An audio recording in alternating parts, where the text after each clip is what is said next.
Olá pessoal, professor Antônio, trazendo aí para vocês uma visão geral a respeito dos ciclos termodinâmicos, né?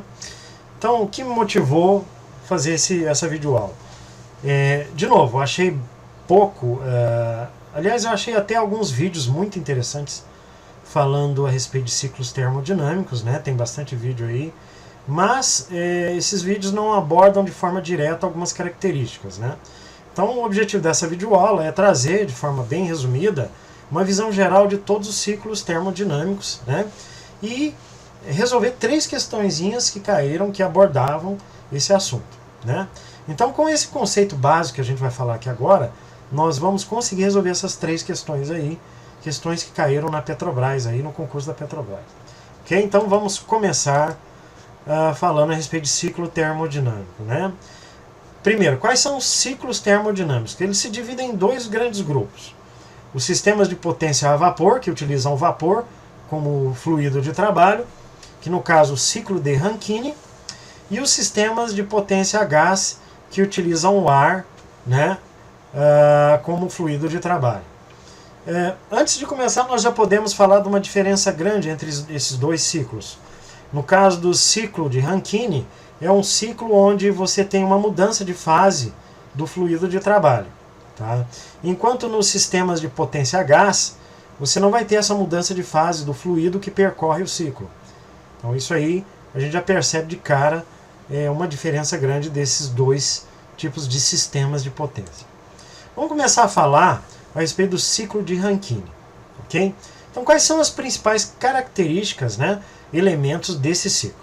Esse ciclo ele compreende uma caldeira, onde essa caldeira recebe calor, adiciona calor, aliás, ao fluido de trabalho. Um condensador, onde esse condensador rejeita o calor, né, do fluido de trabalho, né, ou do vapor. Uma bomba ou compressor, eu prefiro falar bomba porque quando a gente fala bomba, a bomba ela comprime um fluido, né? E o compressor, na maioria das vezes, ele é ligado ao ar. Mas por isso que eu gosto mais de falar de bomba, né? E a turbina, onde acontece o recebimento do vapor. E esse vapor ele acaba gerando trabalho para um eixo ou para uma pá.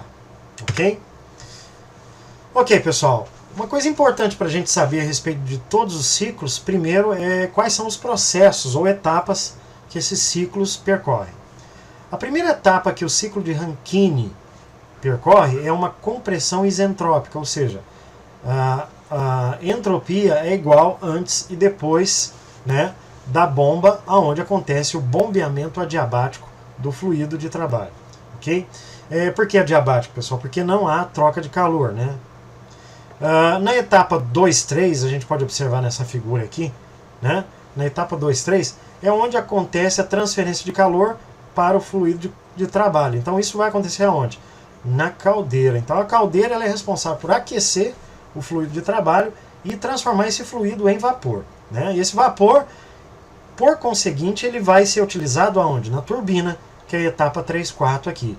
Então a turbina vai receber o vapor, esse vapor vai girar uma pá ou um eixo, e esse eixo vai transformar, vai executar, realizar trabalho. E a última etapa, que é a etapa 4.1, é onde acontece a transferência de calor do fluido de trabalho. É onde acontece a rejeição do calor, né? Esse calor que foi adquirido aonde? Na caldeira. E o que vai acontecer? Quando o vapor ele rejeita o calor do vapor, vai acontecer então a condensação desse vapor, e esse vapor vai ser transformado em líquido, para posteriormente retornar a todo o ciclo, onde ele vai ser bombeado pela bomba. Então essas são as primeiras etapas ou processos que o ciclo de Rankine, né, tem. Vamos resolver aqui, pessoal, uma questão da Petrobras. Essa questão caiu em 2011, né? Uma questão assim simples para quem sabia a fórmula na hora, né? Claro. Por isso que a gente sempre tem que estar revisando esses assuntos, porque o rendimento, por exemplo, é um assunto que eles cobram demais, né? E eu percebi que praticamente todos os anos das provas da Petrobras cai essa questão do rendimento. Então o rendimento a gente tem que estar inclusive rendimento de todos os ciclos. Temos que estar afiados quanto a esse assunto, né? Então aqui, ó, o rendimento térmico do ciclo ideal de Rankine, representado na figura acima em porcentagem, é só, primeira coisa, a fórmula. Então a fórmula para calcular o rendimento é a seguinte: trabalho da turbina, que está aqui, ó, dado na figura, menos o trabalho da bomba, tá? Que está aqui, ó, foi dado também, dividido pelo calor que é adicionado aonde? Na caldeira. Então esses dados estão aqui, não tem dificuldade nenhuma da gente substituir esses dados na fórmula e conseguir a resposta, que é a alternativa B de bola, né? Então é uma questão assim que eu considerei simples, né? Em menos de 3 minutos, né? Que é o tempo permissível aí para você resolver essa questão, né? Você conseguiria resolver ela em menos de 1 minuto se você tivesse a fórmula em mente. Pessoal, agora vamos falar do ciclo Brayton, que é um ciclo onde o fluido de trabalho, na verdade, é o ar, né? Então a gente chama esse ciclo de potência a gás, porque o gás, no caso aqui, vai ser o ar, né? O ar atmosférico. Então, o Brayton, o ciclo de Brayton, ele tem essa característica aqui, ó. É o ciclo aberto, que é o ciclo clássico para uma turbina a gás ou turbina de aeronave, né? E o ciclo fechado, onde você vai ter 2 itens aqui, que são diferentes, né? Que é o trocador de calor, né? Trocador de calor, o calor que é absorvido e o calor que é rejeitado. Outra característica que nós não podemos esquecer a respeito do ciclo Brayton é que o trabalho executado na turbina, tá vendo? Ó, o eixo da turbina é utilizado também para girar, né, o eixo do compressor. Tá vendo, pessoal? Então, ele é solidário. O eixo da turbina é solidário ao eixo do compressor, né? Quais são as características principais do ciclo Brayton? O ciclo aberto possui um compressor, uma turbina e uma câmara de combustão. Então, esse ciclo, como a gente já comentou, ele é o clássico para as turbinas de aeronaves, né? Sistema turbojato. E as características do ciclo fechado são 2 trocadores de calor, um trocador de calor que recebe o calor e outro trocador de calor que rejeita o calor. Um compressor e uma turbina, e o eixo, como a gente já comentou, solidário ao compressor e à turbina. Ok? Pessoal, uma análise a respeito das irreversibilidades ou das perdas, né? O livro do Van Valen, ele é bem claro. Quando ele fala em irreversibilidade, ele está falando em perda, né? Então a potência que é utilizada no compressor, tá? Como o eixo é solidário, é cerca de 40 a 80% da potência que é desenvolvida na turbina. Então isso faz com que o ciclo Brayton seja um ciclo com rendimento bastante baixo, né? Então esse aí é um dos grandes problemas. Esse assunto já foi cobrado, inclusive vou mostrar uma questão onde foi cobrado esse assunto aí, tá? Então os efeitos, as consequências disso, né? É o que? É as perdas, exigir as perdas, né? Maior trabalho no compressor, ou seja, essa irreversibilidade exige uma maior quantidade de trabalho no compressor e ao mesmo tempo realiza uma menor quantidade de trabalho na turbina. Prestem bem atenção, né? Então, vamos lá de novo. Maior trabalho no compressor, então o compressor vai gastar mais energia para comprimir o ar, enquanto que a turbina vai gastar cada vez menos energia para realizar trabalho, né? Então, vamos para mais uma questão aqui da Petrobras, uma questão de 2011 também, né? E essa questão ela versa exatamente isso que a gente acabou de falar. Olha o enunciado. A turbina a gás real simples difere do ciclo ideal, conhecido por ciclo padrão a ar Brayton. Beleza, até agora nenhuma novidade. Principalmente em virtude das irreversibilidades no compressor, ou seja, das perdas causadas por atrito principalmente, né? No compressor, na turbina e nos trocadores de calor, quando se trata de um ciclo fechado. Tais irreversibilidades produzem os seguintes efeitos. Ou seja, o que o examinador quer? Ele quer saber quais são as consequências dessas irreversibilidades. Tá? As consequências dessas irreversibilidades a gente já sabe. cada vez mais produzir mais trabalho, produzir não, exigir mais trabalho do compressor e entregar menos trabalho na turbina. Ok, pessoal? Então, vamos dar uma olhada nas alternativas. Letra A, aumento de trabalho realizado na bomba e diminuição do calor trocado? Errado. Vai acontecer sim um aumento do trabalho na bomba, só que o calor não vai ser diminuído no trocador de calor. Então, A está incorreto. Aumento do trabalho realizado na turbina? Negativo, pessoal. A turbina ela vai cada vez menos realizar trabalho, então não vai aumentar. Então a B está incorreta também. Diminuição do trabalho na turbina? Correto. Diminuição do trabalho consumido no compressor? Não. Vai ter um aumento do trabalho consumido no compressor. O compressor vai cada vez mais precisar de trabalho para comprimir o ar. Na letra D, diminuição de trabalho realizado na bomba? Não vai diminuir trabalho realizado na bomba. Vai aumentar o trabalho realizado na bomba. Então a D também está errada. O que sobrou para nós é só a letra E, que está ao contrário. Observem. Diminuição do trabalho realizado na turbina. Sim, a turbina vai cada vez menos realizar trabalho. E segundo, aumento do trabalho consumido no compressor. Então a letra E está corretíssima, né?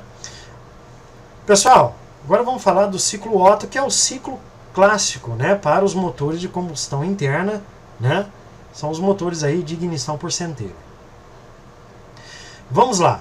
Os motores de combustão interna que predominam o ciclo Otto, eles têm uma característica que é a função da relação de compressão, ou seja, eles aumentam o rendimento cada vez mais que você aumenta essa relação de compressão, ok? Quais são os processos neste ciclo, no ciclo Otto? Compressão isentrópica do ar, ou seja, há uma compressão do ar dentro da câmara de combustão, né? E essa compressão tem entropia igual antes e depois. Há uma transferência de calor a volume constante, observem bem. Transferência de calor a volume constante. No passo 2, 3. Depois, uma expansão dos gases isentropicamente. E a última etapa, um calor que é rejeitado a volume constante. Gente, olha a pegadinha. Olha o macete, não é pegadinha, olha o macete. No ciclo Otto, transferência de calor a volume constante. Calor rejeitado a volume constante. Ou seja, pessoal, no ciclo Otto, vocês não vão esquecer, a transferência de calor é a volume constante. E o calor que é rejeitado também é a volume constante. Beleza? Ok. Vamos então para uma questão onde eu vou precisar desses conceitos básicos aí para resolver. Uma questão também caiu em uma prova de 2011, né? O ciclo padrão a ar Otto e o ciclo padrão a ar diesel consistem em 4 processos. Nesse contexto, considere as afirmativas a seguir. Gente, antes de resolver essa questão, vamos dar uma olhada nas características do ciclo diesel. Olha aqui as etapas. São 4 etapas iguais às do ciclo Otto. Há uma compressão isentrópica, há uma transferência de calor a pressão constante e não a volume constante, igual ao ciclo Otto, né? E expansão isentrópica e, por fim, um calor é rejeitado ao volume constante. Entenderam a diferença, pessoal, entre o ciclo diesel e o ciclo Otto? Enquanto no ciclo Otto a transferência de calor acontece a volume constante, no ciclo diesel a transferência de calor acontece a pressão constante. Vamos utilizar esses conceitos para resolver essa questão. Item 1. O processo de compressão isoentrópica pertence a ambos os ciclos. Correto, pessoal? Número 1 está correto.